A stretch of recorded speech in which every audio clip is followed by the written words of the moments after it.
If you're loving this podcast, be sure to check out the full lineup. From news and local politics to sports and true crime. Find your next great listen right now at duluthnewstribune.com/podcasts.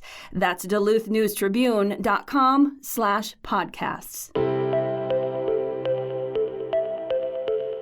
Hello, Northlanders. It's Wednesday, June 7th. I'm Wyatt Buckner with your Duluth News Tribune Minute, presented by Minnesota Power Employees Credit Union. The average MPECU member saves over $785 a year in better rates and lower fees. And with MPECU, every ATM is your ATM.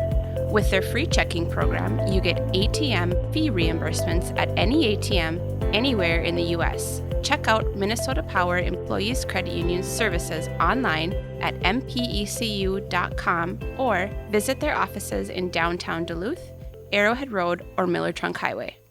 Now here's a look at today's headlines. A once dormant grain elevator received its first ship in nearly a decade. The 492-foot Maxima arrived in the port of Duluth on Monday and docked along Elevator A on the north end of Rice's Point to be loaded with 11,000 metric tons of beet pulp pellets destined for the Netherlands. It's the first vessel to arrive at Elevator A, purchased by Omaha-based Hansen Mueller Company last year, since December 2013. The facility shut down in 2015 under then-owner General Mills. Built by the Consolidated Elevator Company in 1908 with ceramic tile, brick, and concrete, the structure replaced the original wooden elevator constructed on the site in 1894, the Duluth Seaway Port Authority said last June when the elevator was sold to Hansen Mueller. General Mills purchased the elevator from Consolidated in 1943, modernizing it into the 1970s and operating it until 2015. The 185-foot tall structure has a 3.5 million bushel storage capacity. To ready the elevator after years of sitting dormant, Josh Hansen, president of Hansen Mueller, said the roof, conveyors, dust collection system, and other mechanical systems all needed work. The site includes a 1,900-foot dock with a slip depth of 28 feet, a foot deeper than the seaway depth minimum, and on-dock rail service from BNSF Railway. Hansen said the elevator employs approximately a dozen people. Hansen Mueller already owns the Daisy Elevator and Elevator M complex in Superior, using it primarily to move oats by rail. Hansen said significant work is required to make it accessible to ships again. The addition of Elevator A will allow Hansen Mueller to access the St. Lawrence Seaway, which connects the Great Lakes to the Atlantic Ocean. The company also has a port in Houston, Texas.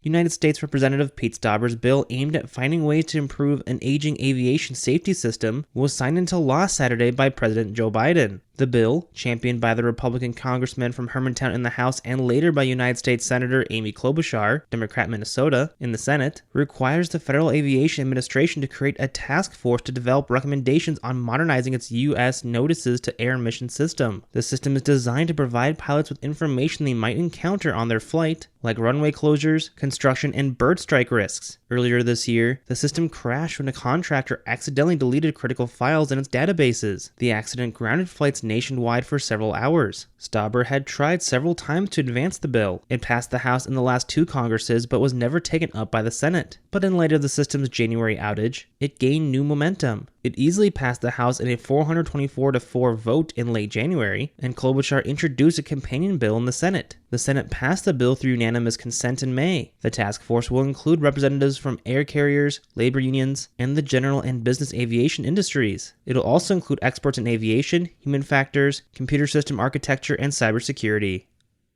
Duluth's Kathleen McConnell was a student at the University of Minnesota Duluth in 1977 when a classmate, Scott Keenan, was seeking volunteers to help with the first annual Grandma's Marathon. Little did she or anyone else in Duluth know what they were getting involved in back then. Since that very first Grandma's Marathon, McConnell has spent every race day either volunteering at water stations and the finish line or cheering on runners from her neighborhood of Lakeside Lester Park. That all changes this year, however, as McConnell will finally be a participant for the first time on race day. McConnell, who turned 65 in May and is retiring from Members Cooperative Union later this year, is planning to run the Gary Bjorkland Half Marathon on June 17th. It's the second thing on her bucket list after crossing off the first a year ago, riding a mechanical bull. You know how you always say those some days? Yeah, someday I am going to, and you get all jazzed up when the marathoners are running. Yeah, someday I'm going to run that.